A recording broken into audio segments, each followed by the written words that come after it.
Hello, this is Julian with Coffee Reviews, and today we'll be reviewing the Key AA Wash Process Kenya from Passenger Coffee. And there's the bag right there. And Passenger, based out of Lancaster, Pennsylvania. And this is our second Passenger review this year, as we're hoping to review more of their coffees in 2023, given that they are one of my favorite coffee roasters in the entire world. And as you'd imagine, this coffee was purchased alongside of the El Guya Belgesha, the Wash Process Mexico that we had recently reviewed. And just like with that Mexico, we've actually never reviewed one of Passenger's washed Kenyan coffees. So this felt like the perfect opportunity to do so, as this right here is day 35.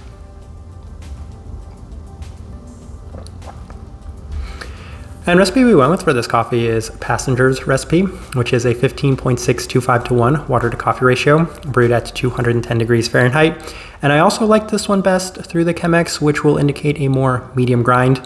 Now in terms of roast profile, again, Passenger does tend to roast on the lighter side of things. This one as well had a little bit more development to it, but still mostly pretty light in general. So I'll call this one a moderate light in terms of that roast profile. So with that out of the way, let's go ahead and start discussing this coffee.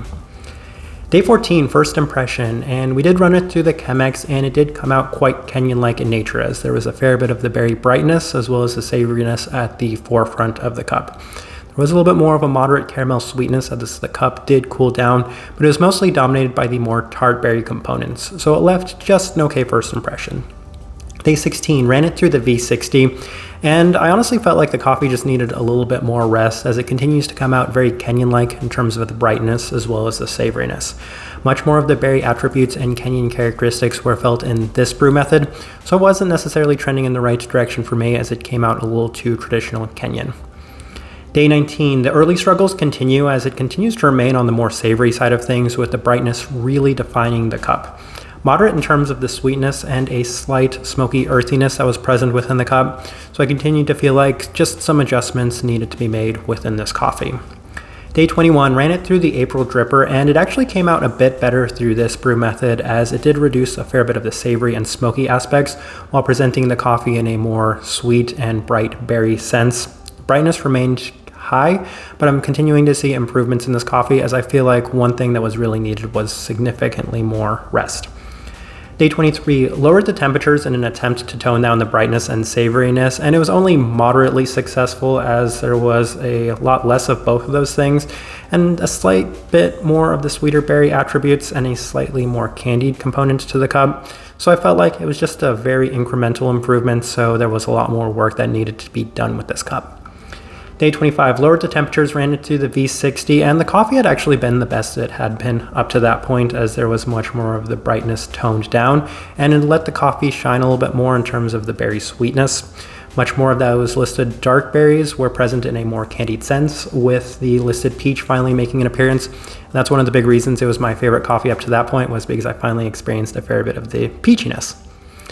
Day 27, adjusted to Passenger's recipe, and truth be told, I probably should have started with this a lot earlier, because this yielded the best results I'd had to that point, as that one was run through the Chemex with their recipe, and it was by far the best it had been. With the berry fruits, much more candied today, and a slightly complementary brown candy. So something I had experienced on the first day was a lot more notable and present today on this day. While the cup does remain bright, it's not quite as acidic, so the entire balance of the cup seemed to work better with a more concentrated recipe and a higher temperature. Much better day. Day 29, ran it through the V60 with Passenger's recipe as well, just to see if it had been a component of the rest or if it had been a component of the brew method, and it wasn't quite as good as it had been through the Chemex. It does remain a little bit more savory and bright through this brew method, so a little bit more on the traditional Kenyan side of things. Possibly the highest extent it had been to this point in terms of those savory and bright components, so the V60 really does seem to accentuate those.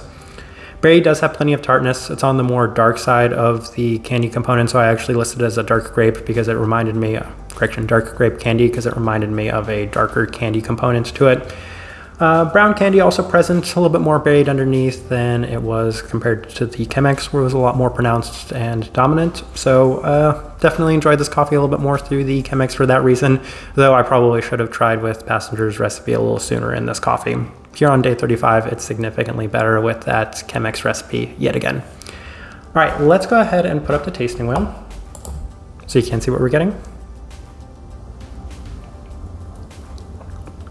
Right, and we have 3 level 4s, so let's go through those real quick. We have the finish at a level 4. As I always say, I would be surprised if a Kenyan coffee never got a minimum level 4 in terms of the finish. They always have those lasting bright berry finishes to the cup, so that right there I really don't have too much to say on. Just like with the acidity, again, it's very rare I get a Kenyan coffee that doesn't score a level 4 in terms of that, so it did have a fair bit of brightness, definitely more present in the V60 than in the Chemex. Regardless, it's a level 4 for whichever brew method I use. Berry fruit, level 4, easily the most pronounced characteristic in this coffee for me. I think they have the black currant note listed on here, which is a classic for Kenyan coffees, and yeah, that was present in significant abundance. If anything, I was trying to get that in a lot more candied of a sense than in a savory sense, because that makes it more my type of Kenyan coffee, but I struggled to do so. It felt a little bit more balanced between the savory as well as the candied, so for that reason, it's there at the level 4, regardless of which brew method. Then we have a bunch of level 3s, so we'll start with the cleanliness at the level 3, and that's a really important one for Kenyan coffees for me, as I have a very hard time scoring them above a level 3 if they do have too much of that savory component.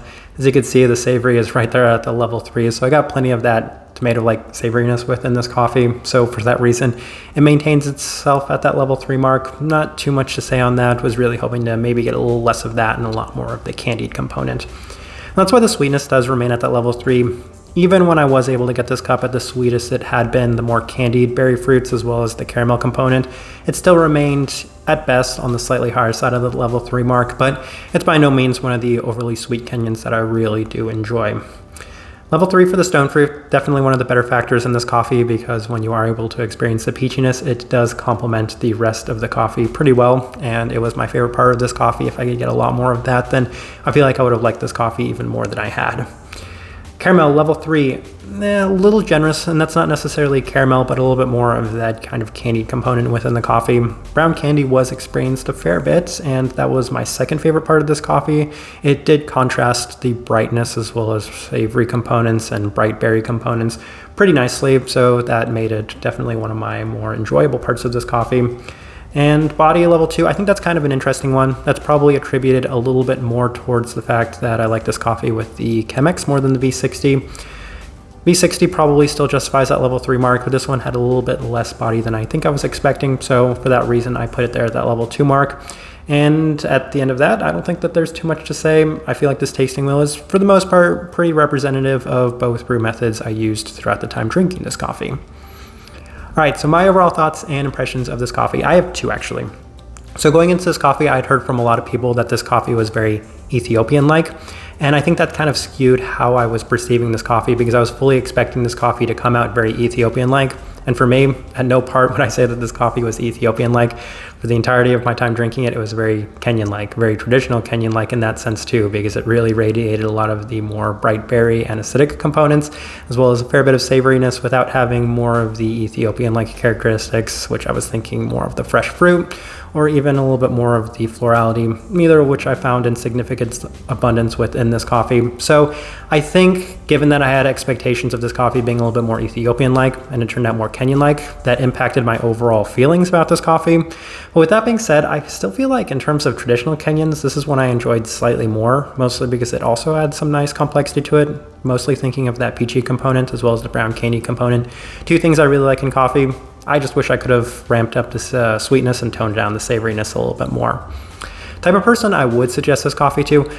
Honestly, for me, this one leaned a lot more in terms of the traditional Kenyan drinker, as this one had so many of those acidic, savory, as well as bright berry components to it. And while you are able to get a little bit more out of it with some tinkering, it is a little bit difficult of a coffee to work with. I had a hard time getting this one right, and even towards the end, I don't necessarily feel like I got this coffee right.